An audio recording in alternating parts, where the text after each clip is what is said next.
Her zamanki gibi benden başka kimse yok zaten.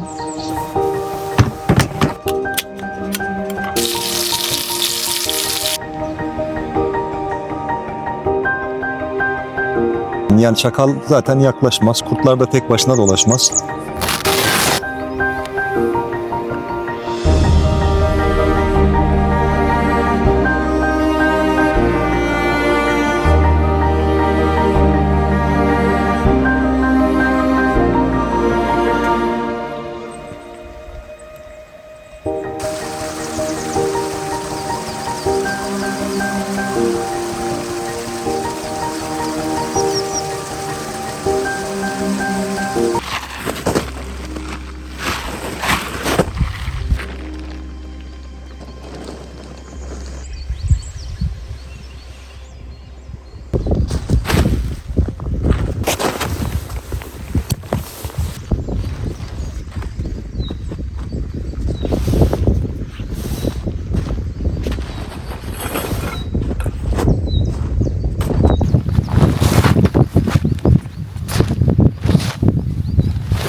Yani tek başına kamp kimine göre sempatik, kimine göre keyifli, kimine göre hatta romantik gelebilir ama zor iştir. Yani iyi bir planlama yapmak gerektirir ki kampın kendisi zaten bir kere başlı başına her zaman planlama gerektiren bir iştir. Yani özellikle mesela ben her kamp öncesi mutlaka 1-2 saatimi ayırırım ve kaç gün kalacağım, kaç öğün yemek yiyeceğim, hatta hangi öğünde ne yemek yiyeceğim ve malzemesini de ona göre getiririm. Çünkü belli başlamadan sonra getirdiğiniz özellikle gıdalar risk oluşturmaya başlar. Yani hele yaz aylarında işte ettir, tavuktur, buna benzer bozulacak şeyler getirirseniz yanınızda fazla bu tabii haliyle muhafaza etmekte sorun yaşarsınız ve sıkıntı yaşarsınız. Yani o yüzden tek başına kamp zor iştir ama iyi bir planlamayla her zaman güzel, keyifli bir kampa dönüşebilir. Ya tabii kış aylarında biraz daha tabii problem. Yağmur altında, kar altında kamp yapmak gerçekten zor iş yani. Evet, şimdi en azından işin %80'lik kısmını bitirdim. Rahatım, sıkıntı yok. Artık bundan sonra ufak ufak çadırın içini yerleştiririm. Arkasından da bir işte yemektir, kahvedir, çaydır. Acıkmaya başladım çünkü. Bir şeyler yaparım. Sonra da artık akşama ya nasip ya kısmet.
tam karşıda.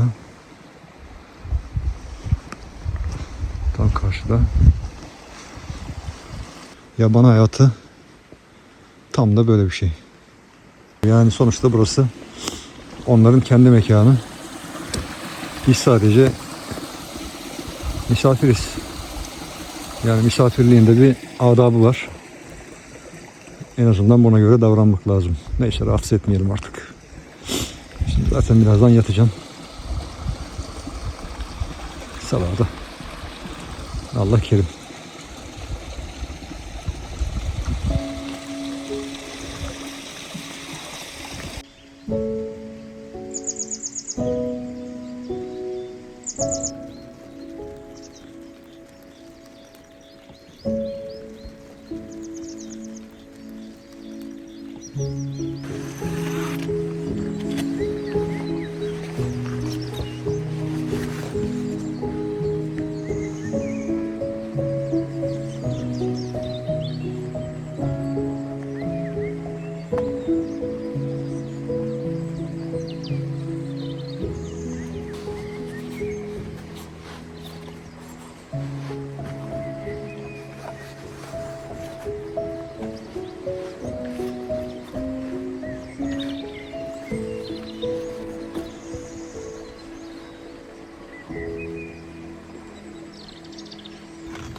Yoğun yağmurlu geçen gecenin ardından yerini kara bıraktı. Gerçi kar da şimdi yavaş yavaş hafifledi.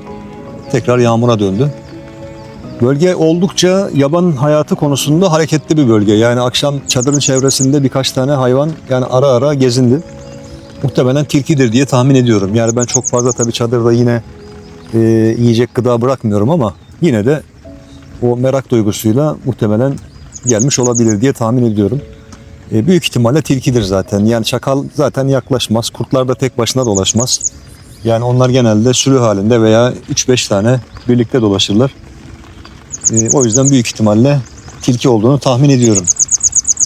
Yani burası gerçekten benim çok beğendiğim yerlerden birisi oldu.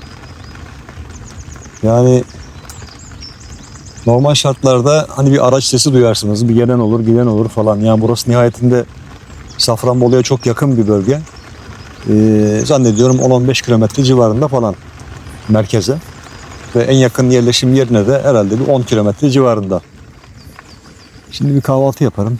Bir çorba yapacağım. Şu hazır çorbalardan yapacağım. Çok fazla uğraşmak istemiyorum açıkçası. Yani yağmurdu, kardı falan biraz beni yordu. Önce bir sobayı yakmam lazım ama. Önce bir ısınmam lazım şöyle güzel. Çok soğuk değildi hava akşam ama yine de bir sıcaklığa ihtiyacım var. Evet, şimdi o zaman ne diyelim? Kahvaltı vakti.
Evet.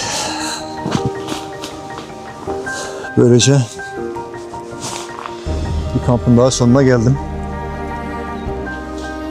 Yani çok keyifli, çok güzel bir kamp oldu. Hava yağışı devam ediyor. Yani ara ara kar yağıyor, ara ara yağmur yağıyor. Yani böyle karla karışık yağmur gibi bir şey. Şimdi ufak ufak toparlanacağım. Ondan sonra da yola koyulacağım. Yani şöyle genel itibariyle baktığım zaman gerçekten güzel bir kamp oldu diyebilirim. Yani içime sinen, keyif aldığım. Şimdi bazı yerler vardır. Sonuçta hani gittiğiniz zaman tekrar geri dönüp başka bir yere gitme şansınız bazen olmayabilir. Dolayısıyla özellikle çok seçici davranıp ilk defa gideceğim yerleri ve hiç daha önce görmediğim yerleri keşfetmeye çalışıyorum ve bugüne kadar yani çok şükür bin şükür her seferinde de nokta atışı yaptım ve hepsinde de gerçekten çok beğendim. Yani keşke gelmeseydim ya da hani zaman kaybı dediğim bugüne kadar belki çok nadir yani tek tük yerler vardır. Zaten orada da muhtemelen çekim yapmamışımdır. Yani şimdi yıllardır ben kampa giderim. Çok beğendiğim yerler olursa kayda almaya çalışıyorum mümkün olduğunca. O yüzden bugüne kadar yani kayda alıp veya gittiğim çok nadir beğenmediğim yerler olmuştur. Çünkü öncesinde çok ciddi bir araştırma yapıyorum. Yani tek tek navigasyonun bile göstermediği yerleri rotasını kendim oluşturup kendim çizip harita üzerinden o şekilde gidiyorum. Yani sonuç olarak güzel bir kamp oldu. Şimdi toparlanacağım. Akşama kalmadan da yavaş yavaş yola koyulacağım.